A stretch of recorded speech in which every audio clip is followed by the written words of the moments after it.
So good morning guys.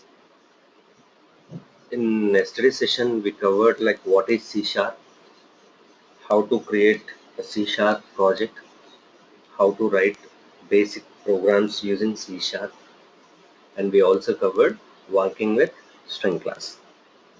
In today's session we'll cover the CTS. CTS stands for Common Type System.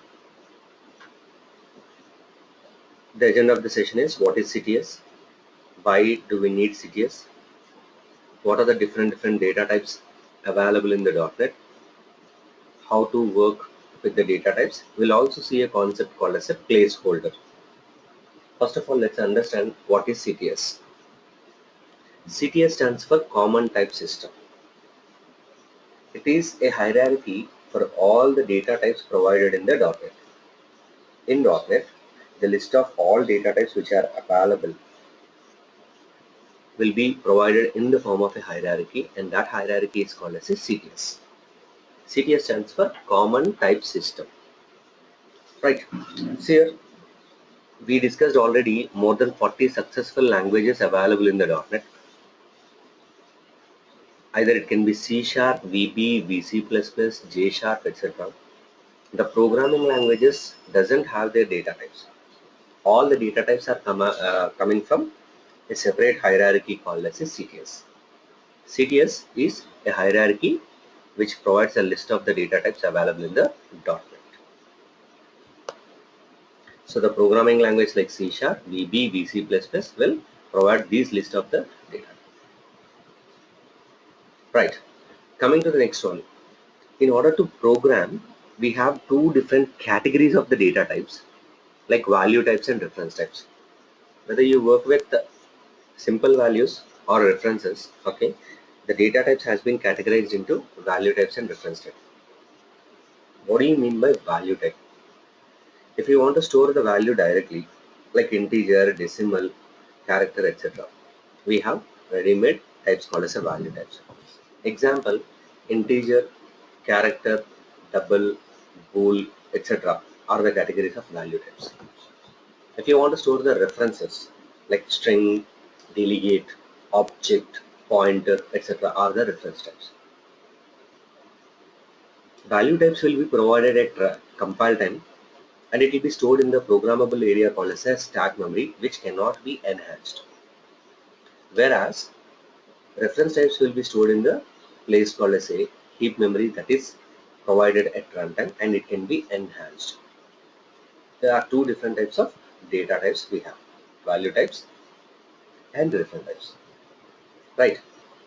All programming languages in .NET, whether it's a C sharp, VB, VC++, J sharp, etc., all are coming from the value types and reference types.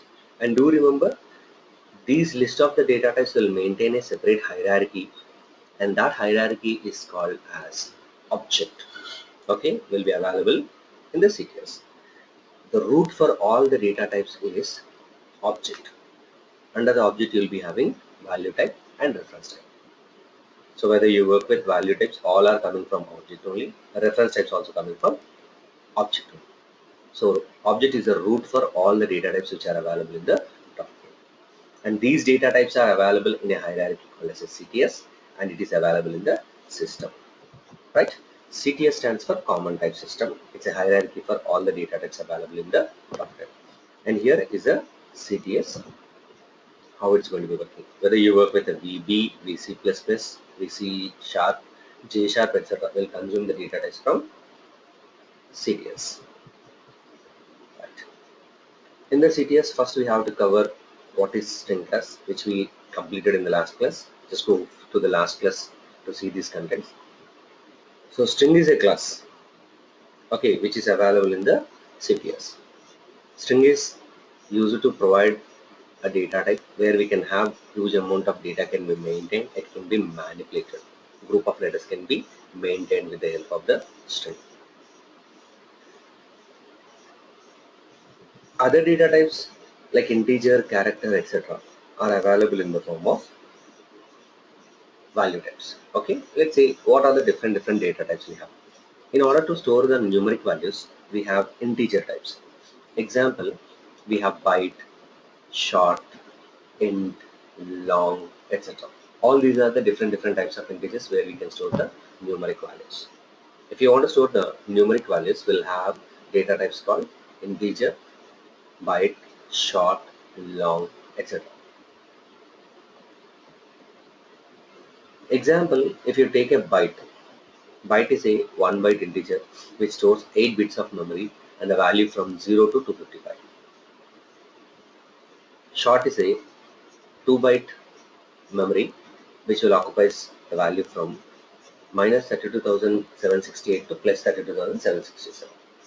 Integer, it's a 4 byte integer type which is going to be storing value from minus 2 billion to plus 2 billion. Like we have long, which is going to be storing 8 byte of data. So you can understand that depends upon your requirement, you will be using a particular data type. Whether it's a integer, byte, short, long, we'll have group of data types which we can store the integer type. Let's come into the next one, character. Character is used to declare a variable which can store any single letter. It can be alphabet, it can be digit, or it can be anything, which is going to be storing 2 bytes of data of any letter. And do remember, characters will be stored in single quotes. Alright, let's see this with an example. Let me open my Visual Studio. We already created a project yesterday. We can see the list of the projects in the left side. Alright, so we created the project inside the ITeLearn solution. Just click on it, you will be able to see the recently open projects in that ITeLearn. Right, now here these are the programs which we have given explained up to switch case. Sorry, it's not switch case, some other program. Now coming to the next one. Let's see, my example is I want to declare a variable which can store the value. What to do? Let me declare a variable integer n. This is the way how you are going to be declaring an integer variable. And if you want to assign the value, n is equal to 100. Now this is the way how we declare the variable and how we'll be assigning the value. And if you want to display CW, tap console.write n. When you specify this, the value will be executed. Just click on it, you will be able to see the value will be printed. So this is the way how you will be declaring the integer. I repeat, first of all you need to declare the variable integer, some variable name. So this will be called as a variable declaration. N is equal to value. This will be called as a assigning value into variable. This is display value. Whether it's integer, character, decimal, the same style. If you want to go for a character, you have a data type called as a char. Declare a variable, then assign the value, and do remember character variables value should be provided using single quote. Character variable values to be provided using single quote. CW, CH, the character variable will be displayed. Just on this, you will be getting that. Single. If you want to store the string which we covered in the last class, string name is equal to some value, and display the name. You will be getting that. So we have seen integer, character, string. If you want to go for a decimal type, we have a double, right? Some variable equal to value. So display value. You will be getting the double data types. Double data types. So we have different data types which are available in .NET, and all these data types are categorized into value types and reference types.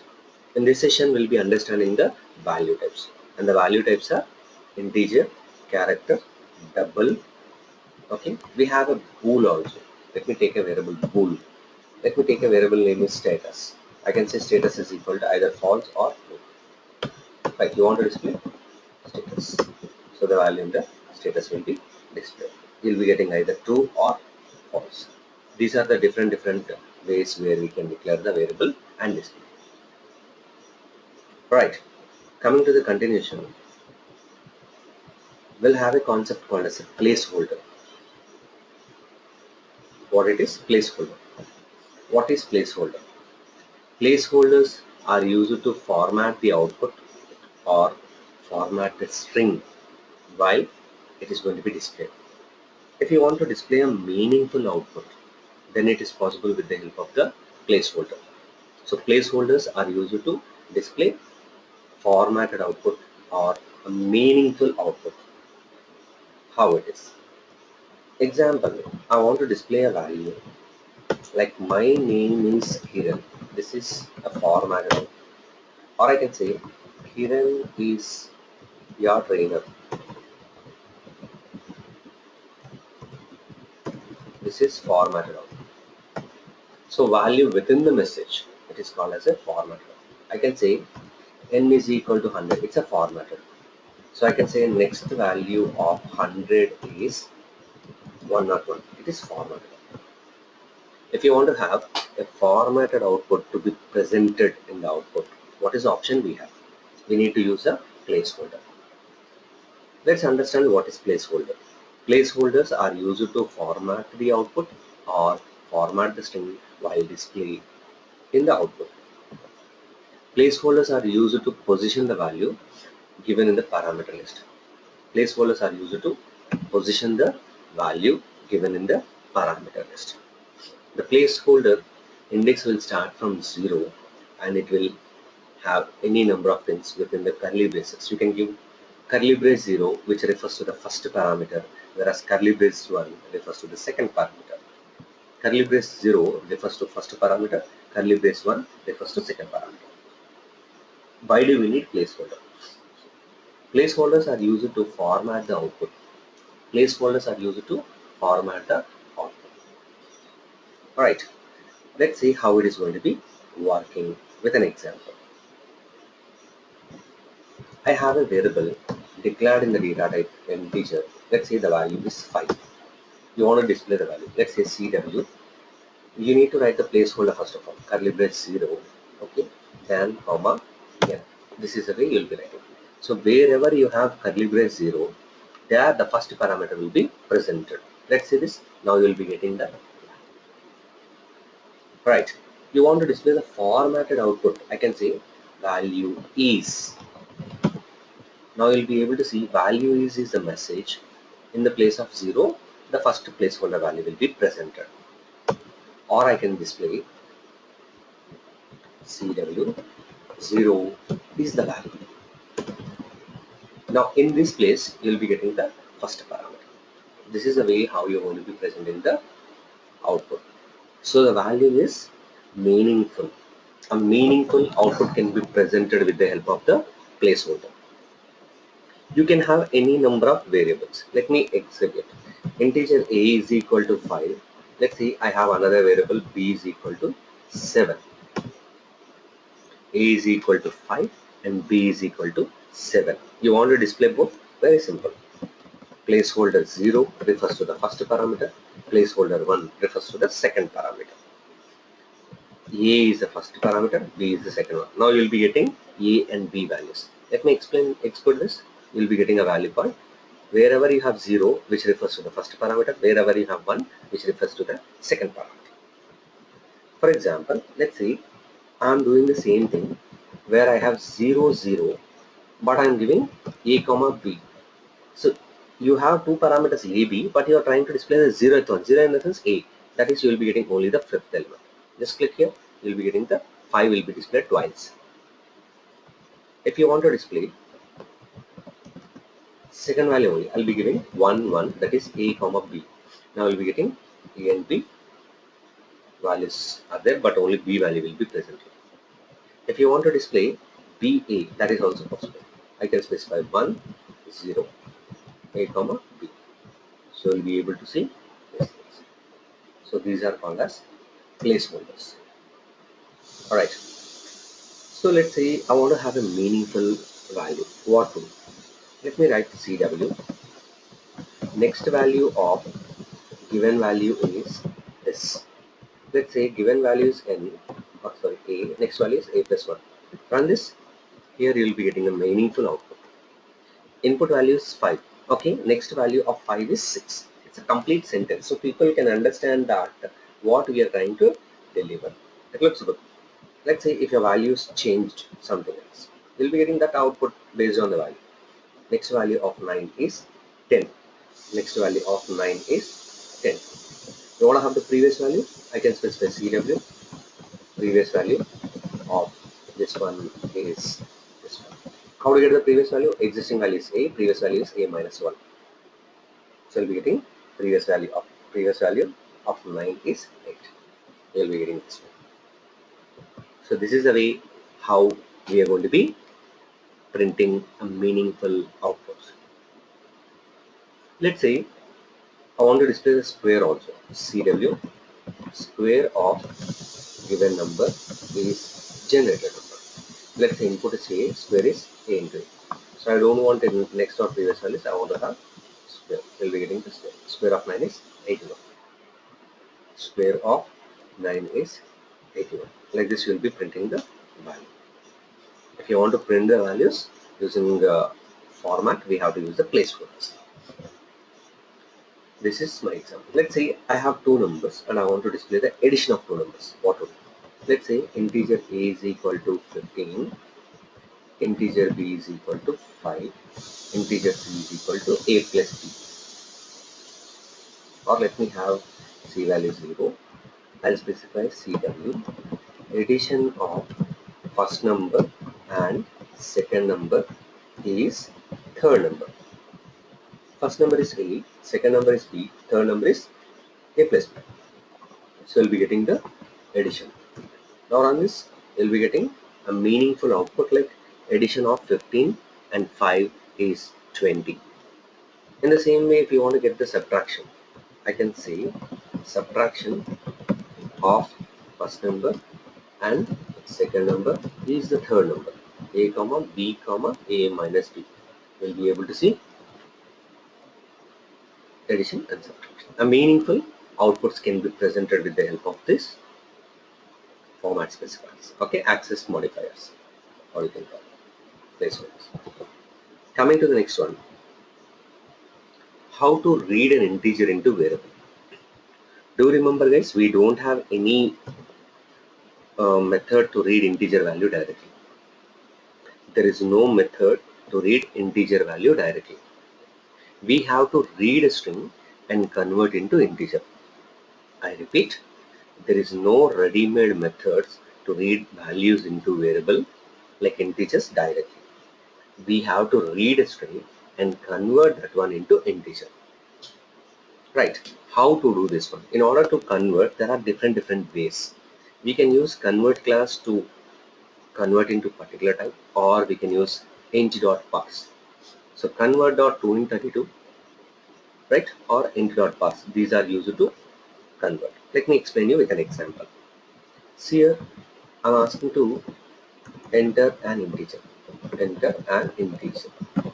If you want to read an integer, I'll take integer n is equal to. We have only one method to read the data, that is console.readline. This is the only way where we can read the data. And do remember, console.readline will read only the string value. String value, if you're trying to put it into integer, error will come. The error you want to see, just place a mouse over, the error will be presented. See, this is, it reads next line of characters from the standard input, and you'll be getting an error that cannot implicitly convert string type to integer. It's originally reading string, you're trying to convert into integer. That integer cannot be SN. So what to do?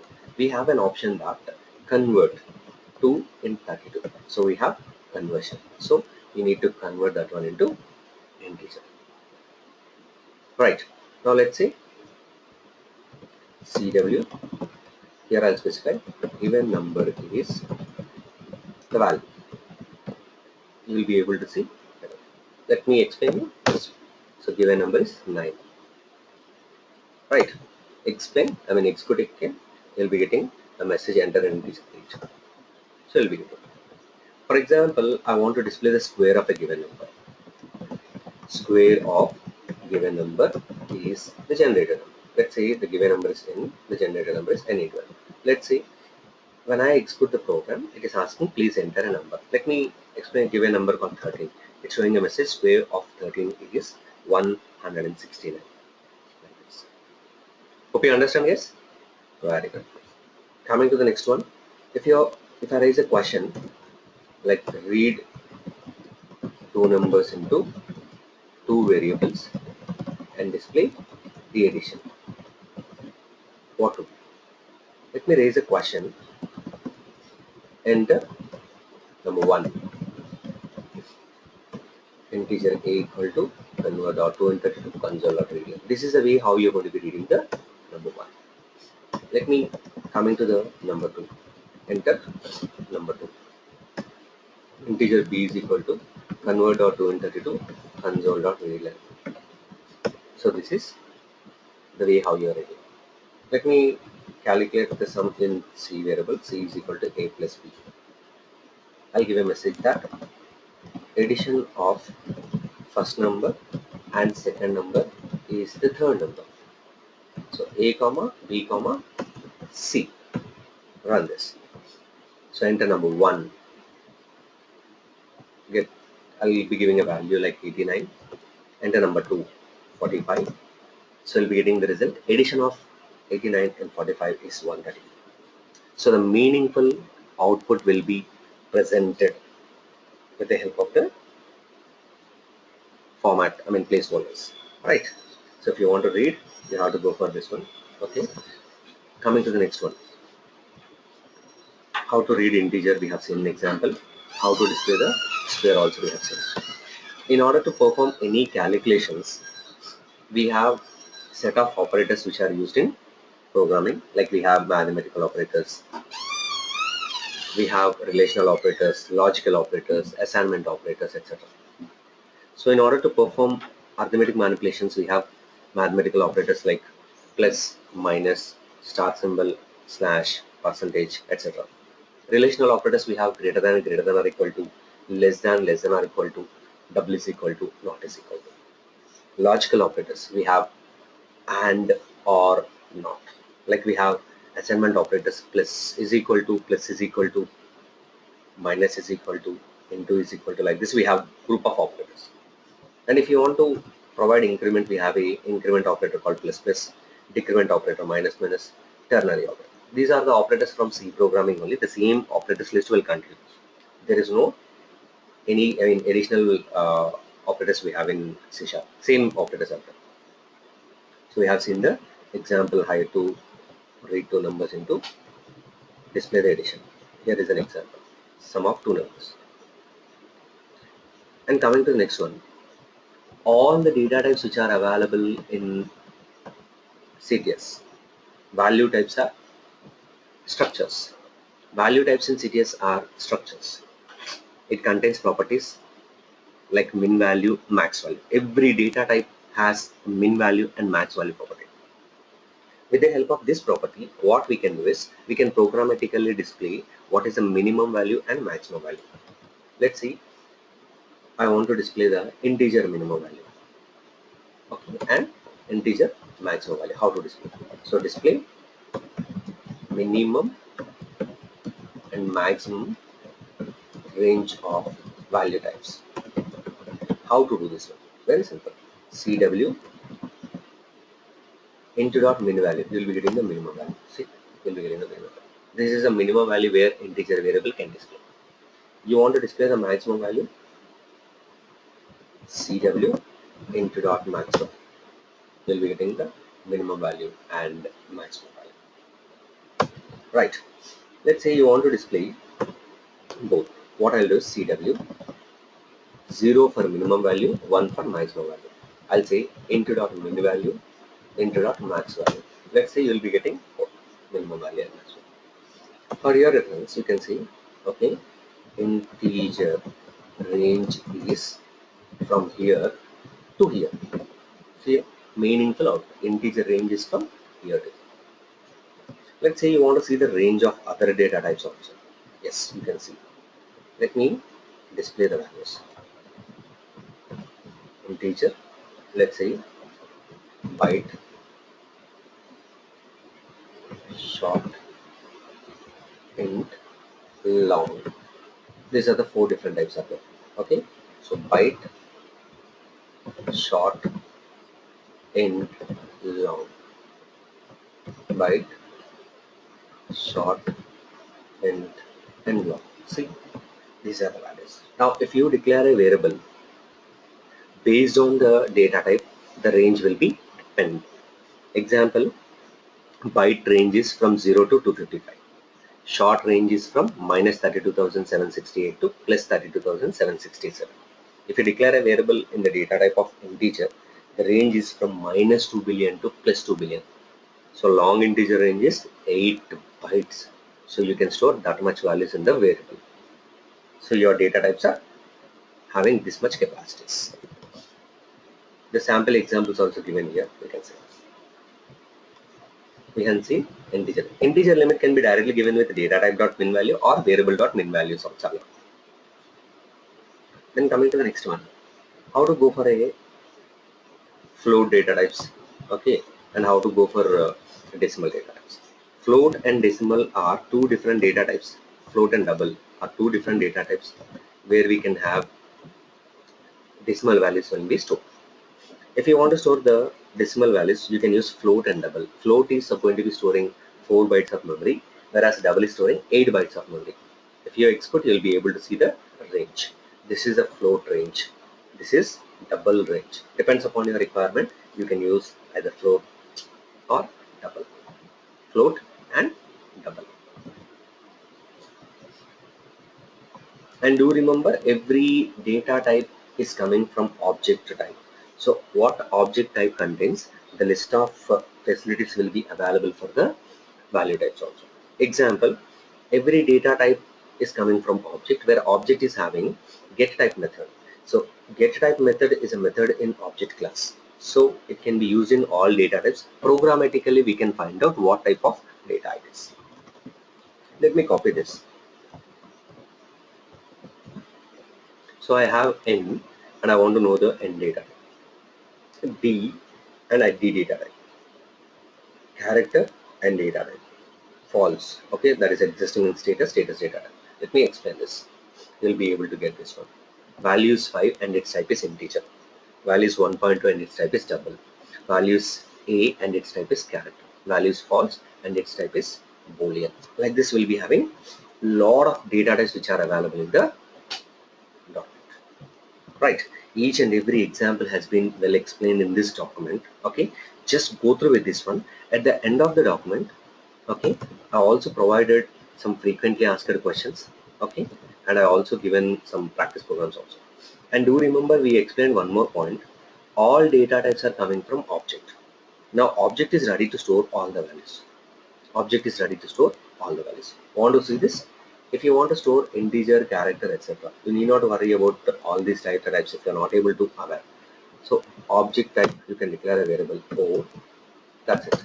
Let's say O is equal to 100. Now I can display. Okay, this is the value. Is its type. Now I can say O comma O dot getter.